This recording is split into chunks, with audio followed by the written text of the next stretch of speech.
Tell it as it is, with your hosts, Leon George and John Galman. Real talk, real issues.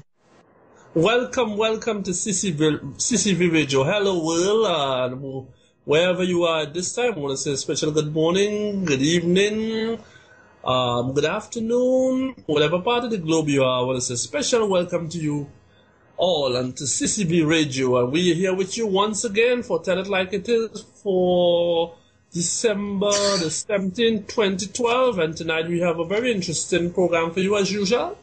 But tonight is a program with a different. It's an open discussion, and we're going to look at the season of Christmas, how you tell us how you enjoy your season, whether you think it's something that we place too much emphasis on, or whether the religious part of it is gone, and so on. But we'll just have a nice discussion tonight. It's because it's the last program for the year.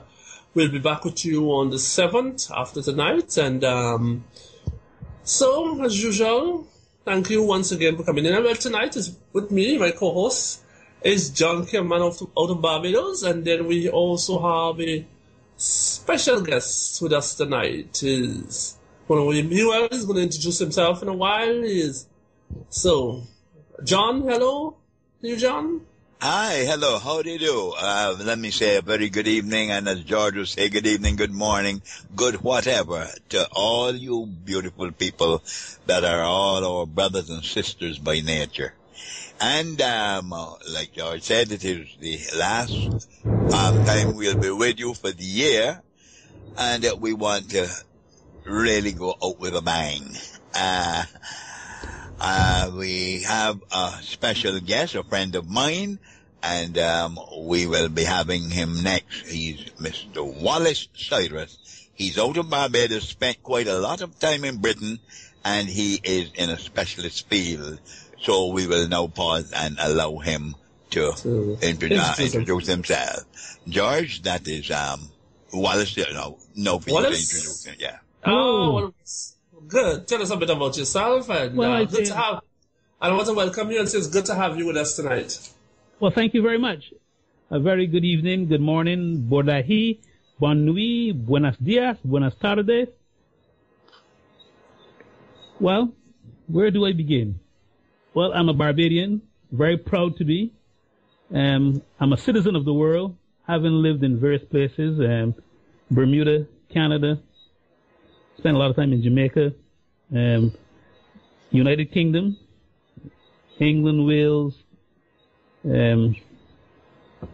Sweden, Portugal, France, Spain, Luxembourg. Well, I enjoy traveling actually, and I love people. So those are two my main loves: travel and people. My specialty is in psychiatry and psychology, and they've attached this fancy title to me, a forensic psychiatric specialist. Okay, good. Tell us, what sort of individuals you would have worked with in the past? Well, my thing with people who, people who find themselves in conflict with the law, who have forensic histories. Mm-hmm. I'm also a broadcaster as well as a writer. So I spent a lot of time in radio and television as well. But my specialty really is dealing with people who find themselves in conflict with the law and have forensic histories. These people, however, would be people like people who committed murder, grievous bodily harm, attempted murder, that kind of stuff. Just yesterday, our friend was talking, and we were looking at the sort of heinous crimes that now taking place in the world. We had the most recent and fresh in our minds is that school in Connecticut. Right. And then we had, in our own country here, we had some brutal crimes in the past. Some of it is inexplicable. In the sense that it's not a normal thing where the recent one we had, one guy said he was hungry and he actually bite his baby. The baby. Yeah, he bite off a piece of the ear. Yeah, the baby was only 5 days old, and and we were discussing now if it's a mental problem, if it's drugs or these kinds of things, because in recent times in the States, police had to shoot someone for eating a homeless man, and these sort of things. And we were looking at, what could be the real mental state of individuals who really do these unusual crimes or unusual things. They're not as weird, as strange, or as bizarre as we might like to think they are. Example, way back in the 60s, we heard of, for instance, there was this one particular incident where a plane crashed in the Andes, and there were some survivors, but amongst those who didn't survive it, those who survived proceeded to feast on their bodies so that they could survive. I read the book about that too.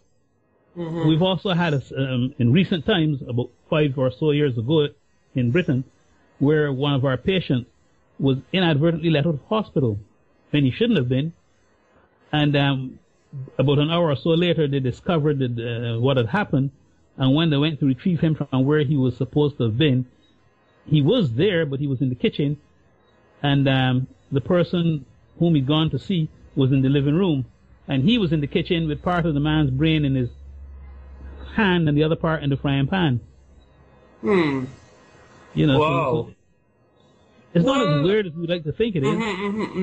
Well, okay. Well, let me just say, I'm glad to have you on board, and I hope you could be with us sometime in the new year coming, because we want to zero in on a topic like this in the new year. But tonight is a night we want to talk a bit about the season, Okay. But this certainly is a topic that we would like to spend some time looking at in the new year to come, But I'm glad as long as you want me.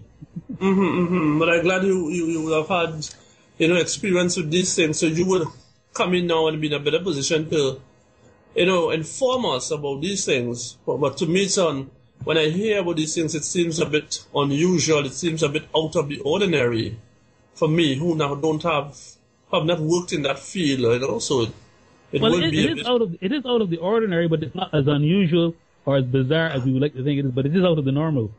So it's more commonplace than we really think. Okay. Yes, it is. When you talk about people, for instance, we've had people who, killed the spouse and put them in the freezer, cut them up and package them and wrap them and put them in the freezer, like you would if you shot a moose. We've had, you heard these guys in the States who had killed several males and females and put them under the floorboards and things like that. Yes. And there's a famous case in England of what we refer to in legal parlance, no corpus delicti, where it's the first time in the history of criminal justice where a person was convicted of murder and there was no body because these two guys of Pakistani origin had killed their parents and cut up the body. Yes, that was a famous case. Yes. Yeah. Yeah. Oh, good. Okay. Well, thank you once again for being here. And tonight we want to look at the season and how it is celebrated, from where we would have been growing up as a child, and how it is. And we just go down memory lane a bit, and But speaking of, in terms of the situation that we had recently in Colorado, in the United States. A lot of these kids and the parents of these kids, I don't know what kind of Christmas this Christmas is going to be for them, because a lot of these kids who died, they would have been looking forward to their Santa Claus and their toys, their Christmas parties, and so on. And certainly, I don't know. I don't think they could have a Merry Christmas. Actually, if I can add this one for you, Christmas and holidays in general are not very merry times. In fact, they're the most stressful times in people's lives. And most families dread them, even though they do get together at Christmas time and these other special times. But why is this so? Is it because they put themselves out of the way so that they can enjoy it or that they can celebrate it? Because you said stressful times, and I agree with you. And I could tell you, I've seen a lot of the stressful times here in Trinidad. But I want to know from what point of view you say it's stressful. Well, it's because you got two things. One, the expectations. Mm-hmm. You know, people expect certain things. For instance, there are a lot of people, for instance, Barbados. Barbadians are very proud people. Mm-hmm. And there are a significant number of Barbadians who leave Barbados and go overseas to England, Canada, United States, primarily so. But they leave here expecting to make life better. Only to find there's an old saying we have in the field that the grass is always greener on the other side, only that it's the side you just left. Well, I want to tell you that's a West Indian thing, because I know similar situation here in Trinidad where people leave from here and they will go and pick up jobs that they would not even dream to have pick up here. They will leave stable jobs here, stable lives, and go over there thinking that, oh, it's all, the situation is a lot easier. And when they go, they find the reality is it's far different from how they would have thought it would have been. Exactly. Right. It's a great culture shock and everything. Right. So I think in terms of Barbadians, it wouldn't be exclusive to Barbadians. A lot of West Indians and people from other parts of the world would have find themselves in similar situations. But in terms of Christmas being stressful or holidays, what I know here in Trinidad and Tobago, people go out of the way to get the best out of Christmas.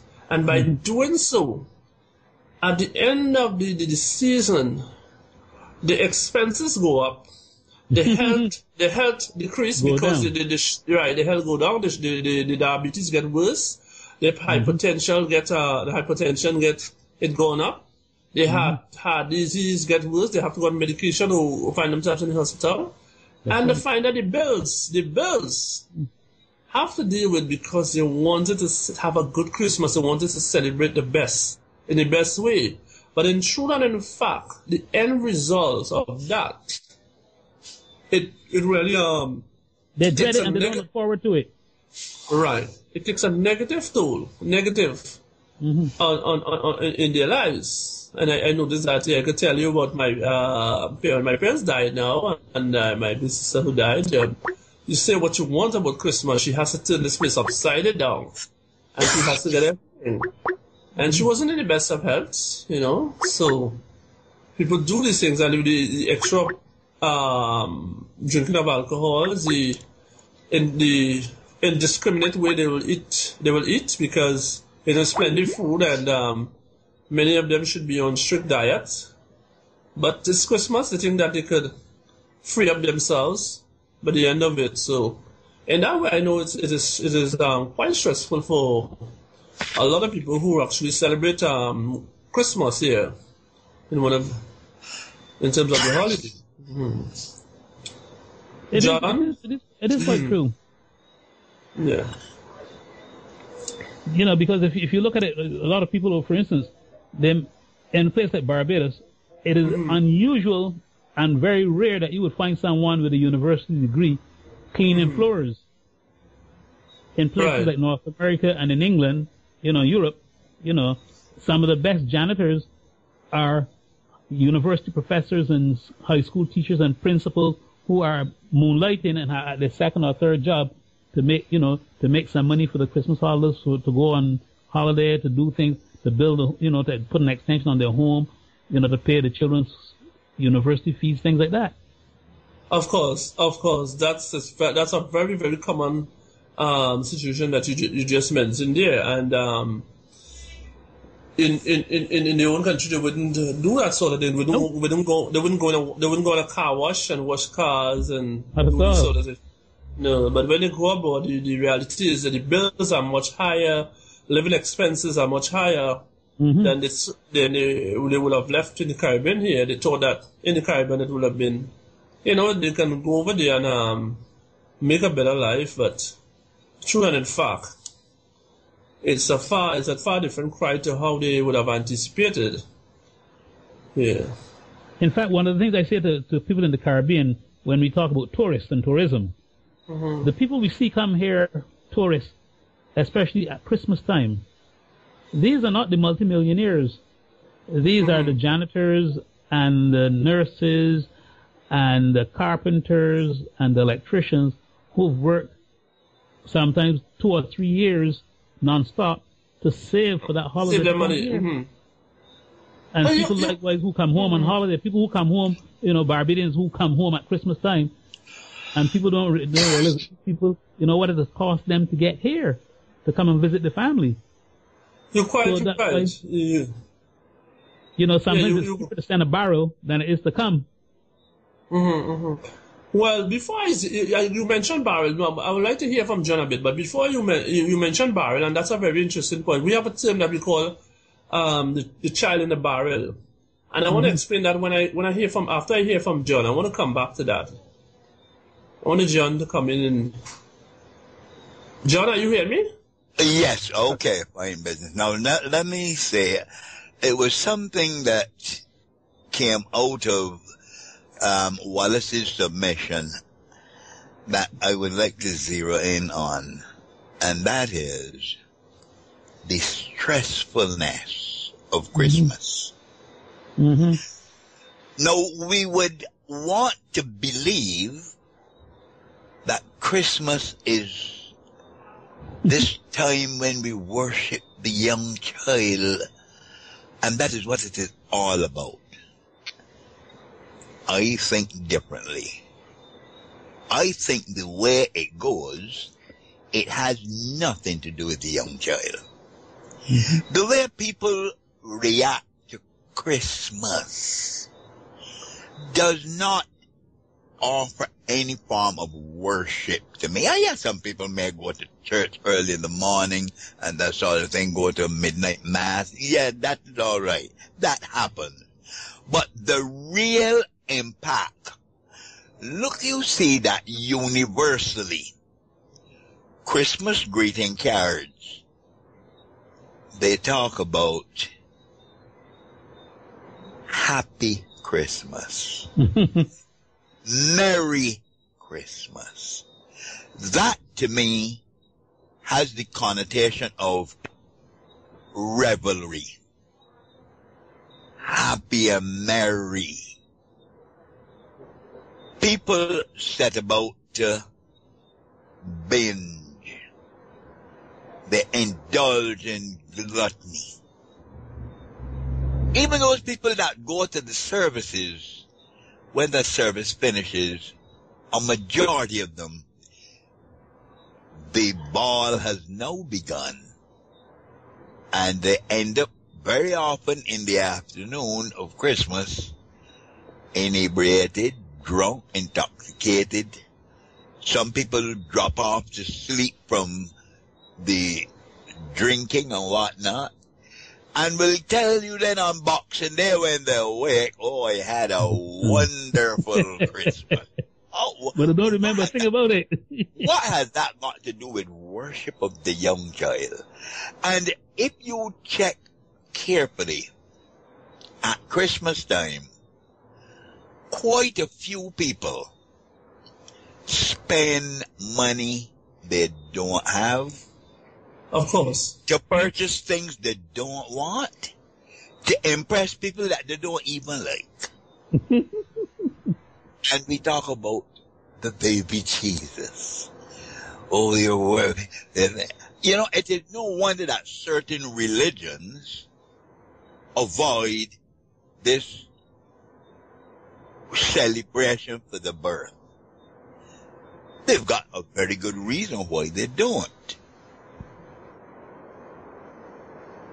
And those things make you begin to think that this bit about the stressfulness comes out, it flies out at you.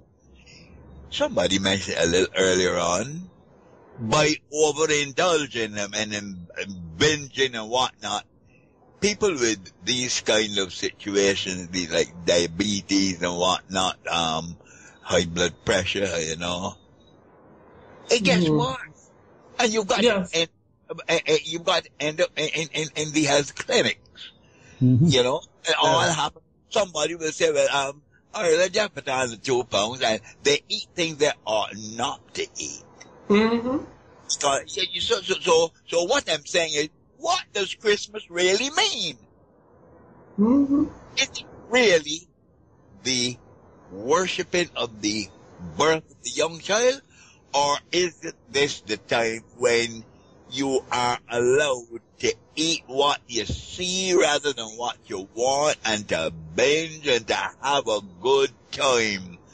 And then you get up and say, oh, that was a wonderful Christmas. I'll pause there as we... So, I want to ask you, so you're saying that Christmas could be sometimes more negative than positive on our own personal health and financial situation and all of that? Of course. And what I want to throw here is this. We are talking now to an international audience. Tell me the religious gathering that you know that came on Christmas morning and decided we'll have praying fasting service today. Not very likely to happen. No, it's very, very unusual for that to happen. Think about it.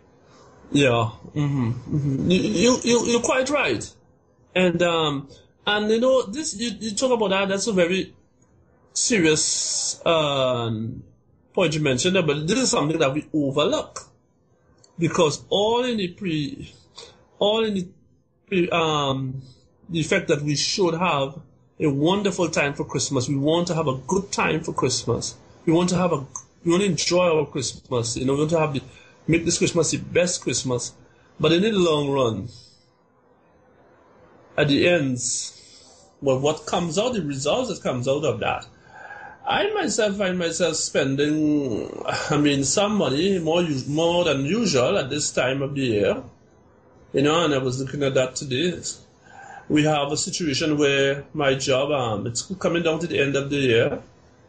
And again, you find there was for instance, the accounts department today, they were all locked in because they had to probably get things ready for the end of the year.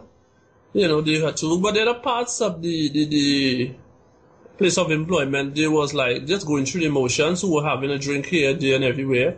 We were preparing for a little get together on Wednesday, and that in itself already start to have people started to prepare for it, and it takes a lot of stress by going here, getting this, getting that, and the other.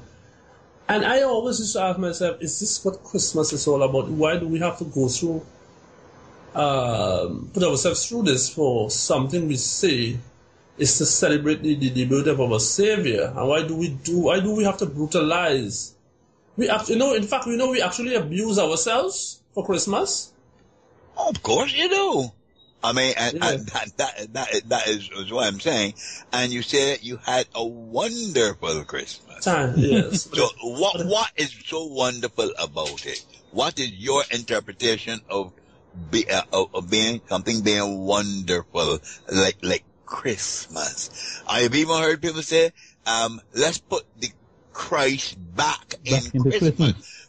But was Christ ever in Christmas? Because that is a pagan festival that we know, and the Christians adopted the little good that was in it, such as the giving and the friendly attitude toward one another. But then they also brought with it the revelry and called it. You get the point? Yeah, there's a term that we use. I mean, I am not angry at them. I mean, they're right.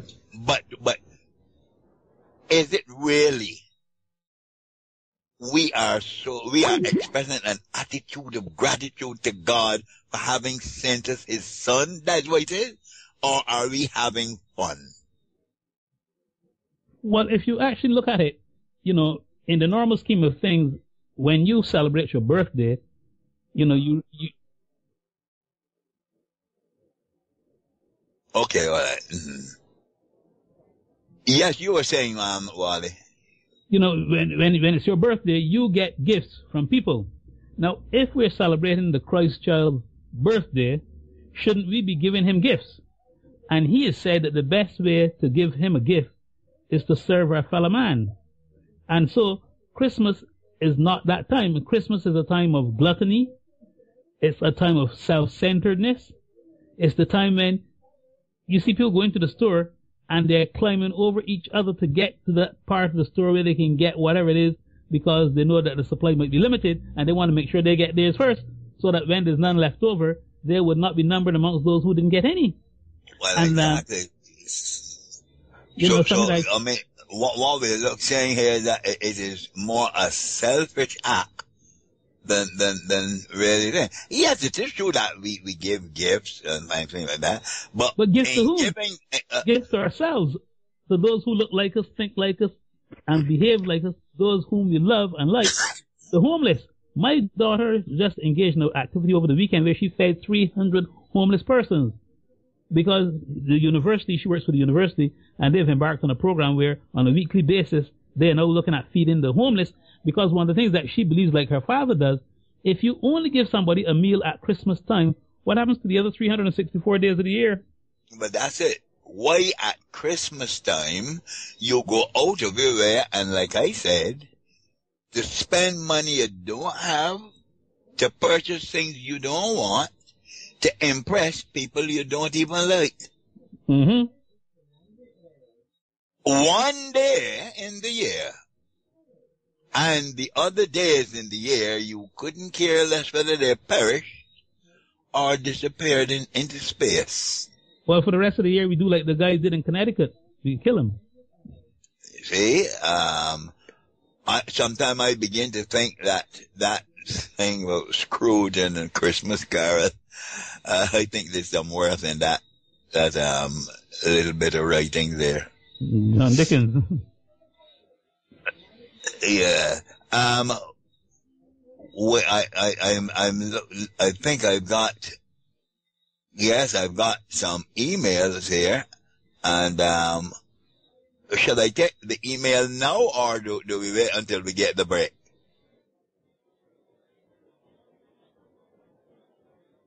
Okay, fine business. We'll take the email. All right. Coming up. Now, I have an email here, and this is from Carolyn. Carolyn, season's greetings to you, and thank you for opening the match for us. She says, Christmas is stressful because it is commercialized.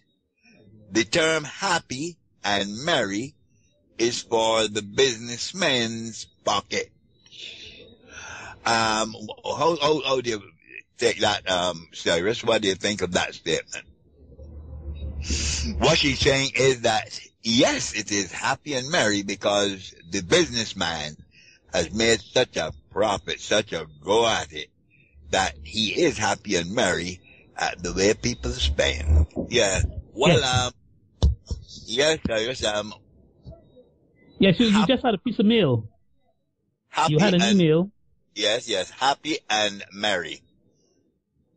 The emailer is saying that is strictly for the businessman who has done very well for the season. And he's making a killing. People spending, yeah. That's right. He's making a killing, and he's killing all the others. and that is why we get the happy and merry at Christmas time.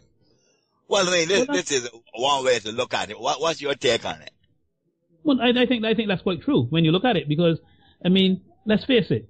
In fact, there are two events in history that remind me quite aptly so as to how self-centered people are at Christmas time, and how little there is of any kind of Christian spirit attached to Christmas.